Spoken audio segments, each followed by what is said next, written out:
Hello everybody and welcome back to World of Warships Legends. My name is Spartan Elite 43 and tonight we are continuing our secondary battleships week. I know, it doesn't seem like that was a thing, right? Like it just came out of nowhere, but no, it's kind of what just happened. Last night I was playing the Colombo. I call it the Colombo. But either way, I was playing it. I was playing a little Atlantico, played a little Schlieffen. Before you know it, you got an entire lineup of videos that are all secondary battleships. It's kind of crazy. So hopefully you guys are ready to get up close and personal, as only secondary battleships really can. And there's very few battleships that do it as well as Atlantico. So let's get straight into it. Now, I'll be real honest with you guys. When I play these secondary battleships, I tend to play like an idiot, as most people do. I want to get as close to the action as possible, and a lot of times that ends with me really quickly being taken out of the match. Definitely not preferable. The Atlantico specifically, because of the build that I'm running, I don't run fight fire with fire. So this ship is very, very vulnerable to being burnt down. I know, it's kind of funny because that's kind of what it does to other people, right? Not only does it have that big broadside of all those guns, but it also has these secondaries that just light everything ablaze. But as you can see, we are bottom tier here. There's a tier 8 in the lobby with us. So definitely gonna have to be on guard here. But our first shot out, 7,800 damage, not too shabby. Friendly cruisers here are going to be a bit crazy. I respect it. Trust me, as a battleship captain who runs, you know, a lot of secondary build stuff, I do respect when cruiser players get down and dirty, because it's a beautiful thing to watch. But it's also a very quick way to get sent back to port if you're not careful, and these guys will find that out. Now, that's not to say that these guys don't make an impact before they go down. Trust me, they do. But they also manage to get themselves into big trouble. So hopefully you guys are enjoying, but we're gonna just keep this party rolling for a little bit. We got the Amagi coming around the corner. I ain't gonna lie, salivating. I'm ready to go, and every freaking time, how many times does that happen? The moment I get a chance to take a shot, it's like I've been waiting this whole time, got him sized up, ready to go. The moment I get ready to pull the trigger, it disappears. Is that not how that works? I swear it happens so often. Am I the only one? Now, obviously, he puts up a catapult fighter here, and he actually spots us. But I swear, this is the only time that this happens. Like, as soon as I get ready to shoot somebody. But here, you can see, we wait. We bide our time. You can see the bow of a ship. We're aimed waterline. We're begging, like, he is literally begging for this. And we slap him pretty good. Not crazy big, like we're not talking American firepower, even though technically these guns are American, but we're not talking about like those ridiculously accurate salvos that just annihilate everything in their path, but it's a respectable salvo. And then of course you got the secondaries just doing what these secondaries alone can do. I say alone, but the German battlecruisers can do it too, but still, these are 234mm secondaries, okay? The biggest ones are. There's still 100mm guns in there too, but they just set fires. But the big guns are the ones that you worry about. They are the British secondaries. Now look at the map. We have a Vladdy coming over. We have a Brandenburg coming over. We have an Iowa somewhere, and we don't know where he's at. Now initially I was thinking, okay, we got to go out wide. We want to try to flank these guys, expecting them to dig in, try to bow into these cruisers. You know, that would make the most sense. Our first cruiser is right up close and personal, so he's probably not long for this world, right? But you can see my thought process here. Watch how quickly that changes.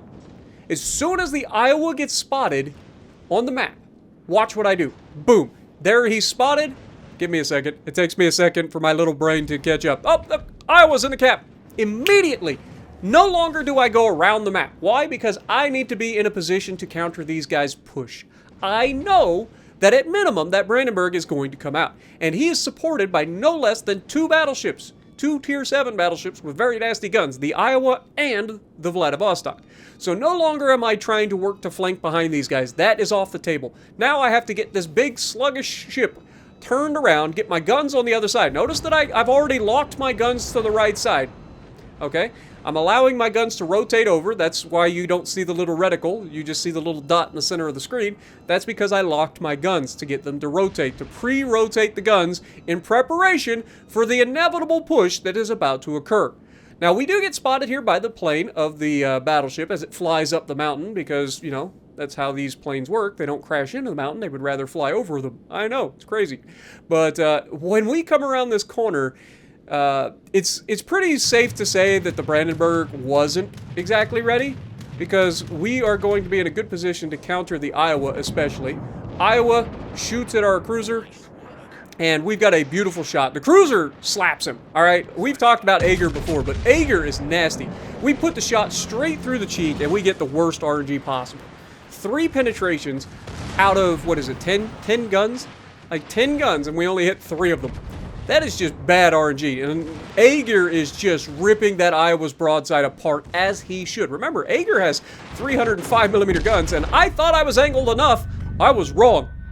Between the Iowa and the Brandenburg, they slapped me real hard. But Brandenburg is about to find out what happens when RNG doesn't screw the Atlantic over, and we land all, well, I say all, we land 7 out of 10 shells on target that time. Now, Brandenburg is rushing a freaking Aegir. That's not going to end well in his favor, right? Like, you're guaranteed to eat some torps. We get a fire on him as well. Aegir manages to finish him off, but unfortunately, Aegir is also broadside to the Vladivostok, and I don't need to tell you how that's going to end. Wait for it. There goes all of his hit points that he had remaining. He is on fire, most likely from the Brandenburg as well. So he's not long for this world. We've got our secondaries chiming in, doing their job. You can see that they are very capable secondaries. Even at the armor of the freaking Vladdy, these secondaries do significant damage and set fires. It's ridiculous how good these secondaries are. Look at that. Like, they're doing 1,500 damage a hit. Secondaries. Look at it. Okay, that was 300, that was 1,400, 600, then we slap it with some armor-piercing rounds. Like, we quickly are whittling this Vladdy's health away. It's incredible how good these secondaries are. If you don't believe me, I highly recommend you check it out. Also, Aegir's still alive. Never mind. I was going to say Aegir is still alive, but no, he just went down. Did he get more torps off? Who knows? But Vladdy is going to try to bow tank us. This is never going to finish. Like, Vladdy, under normal circumstances, this is where he wants to be. He's got a beautiful look through my cheek, and he actually does a very good job of aiming for the cheek here. He knows he shouldn't shoot my belt, and this is a mark of a good player. When you go up against somebody who doesn't take the bait of shooting at your belt armor, instead they go for the cheek to try to get to your citadel through the front mount. Look at that. That is a beautifully placed shot. Knocks out my front gun because you're penetrating the barbette from the inside. Like, you're doing everything right there. Unfortunately for him, he just doesn't have the hit points. He's burning, and all I gotta do is shoot your superstructure and you're done. So again, another mark of a good player. I know he's got way too much armor at that angle to shoot at his belt, right? We don't do that. So what do? We take what we get, which we know all we have to do is get a couple of penetrations and he goes down. So what do? Aim for the superstructure, finish him off. It's that simple. But you'd be surprised how many people just don't do that. And that's why I try to point this stuff out in these videos for you guys, because I know that a lot of people out there just don't think about that, because I use it to my advantage all the time. And I'm not the greatest player in the world. I've never claimed to be. But unfortunately, our Shokaku goes down to the Udachi, which is just real unfortunate. But to his credit, and this is more of a, is it to his credit, or is this just a reflection of how stupid carriers are? Like, the carrier gets to live after he lives and continue to be a problem for the enemy destroyer. For 2 reasons. 1, he's spotting him for our monarch that's over there ready to shoot him. And 2, he's continuing to harass him with ordnance after he's already dead. What other class gets to do that? Nobody. Nobody. And I know you can say, well, Spartan, you get one more shot before you die, or the destroyers get to drop their torps before they die, but the destroyer doesn't get to control the torps when he launches them before he dies. I don't get to control my shot after I die. That would be like saying, yes, I died, but I now have control over my shells that are flying through the air, and I can guide them directly to where I want to for the kill. Right? That's the difference between a carrier getting killed and everybody else. Personally, I believe that once a carrier goes down, all of their planes should vanish. Or they should have a very short amount of time after they die that they can control those planes. Okay?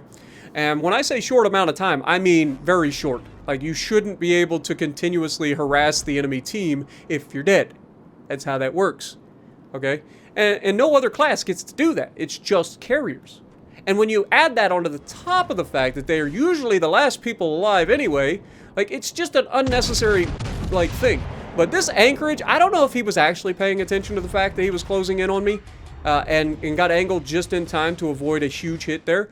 But props to him. He actually tricks me into, you know, getting a good shot. We do get some fires here on him, which is good for us, because now he's going to be burning in that smoke. But notice he damage cons it. We were spotted. We go behind the island. We want to come out the other side. Now, we are very aware of the fact that Anchorage has torpedoes. We are in range of his torpedoes, so we got to be careful, right? We also know that he's in a smoke screen. He has no way to spot us except for his carrier, so as long as his carrier's nowhere near me, he can't see me unless I fire my guns. So that allows me to close the distance. And once we close the distance, I don't care how good of a player he is, his ship will go down. There's not a way to angle that ship properly against a battleship at these kinds of ranges most of the time. And if you screw it up even a little bit, that raised citadel will immediately make you regret life choices. Now here, I get a little bit greedy. I punch that button expecting this guy to stay lit up a little bit longer, but unfortunately he doesn't. I thought I was within his range of his smoke firing penalty, but the carrier on the enemy team is doing everything in his power to bring his team back from the brink of defeat. And this game is way too close for comfort. Now, obviously, we've got Anchorage coming out of the smoke screen, and I thought I had him dead to rights here. And he gets so lucky. I don't know, maybe I just aimed a little too far forward, anticipating my shells taking a little longer to get to the target. But, dude, I have never not shot I have never hit an Anchorage like that and not, like, death struck it. Like, that was through the cheek, begging for it. Now, you can see we dodge his first set of torps relatively easily, but now he is full broadside. Surely I don't screw this up. Notice that I'm taking my time. I'm aiming behind the front turret. We are hitting that citadel this time, Sunshine.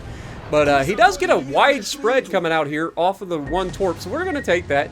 And that, unfortunately, is going to lead to our demise if we're not careful. Because not only did we have him to contend with, we still have that carrier, and that carrier is a very good carrier player. Like, he's no joke. He goes for the weaker players. He knows what he has to do to try to win. We have a 100-point swing here coming up, but the good news is, even if he does kill me, he would have to kill me and the other guy to win this match, right?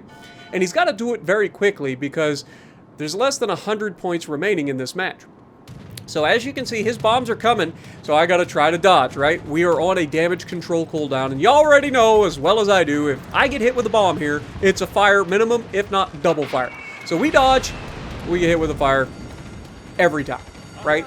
But now we know he's gonna swing around, he's gonna try to come back for more, right?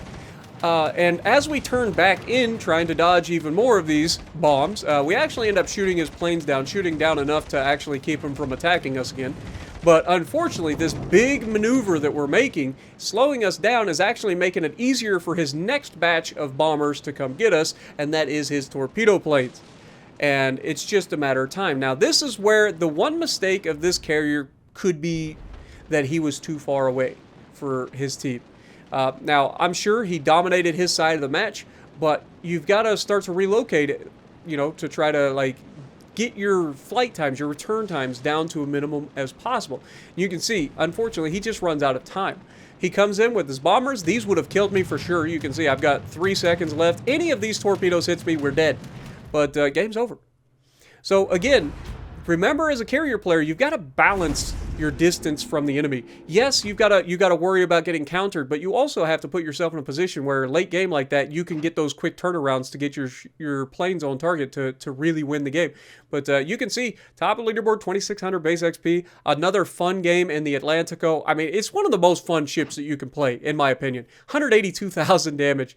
So let me know what you guys think. Do you guys agree with me? And if you like what I'm doing, punch the like button, leave a comment below, subscribe to the channel if you haven't already, and as always, I will see you in the next video.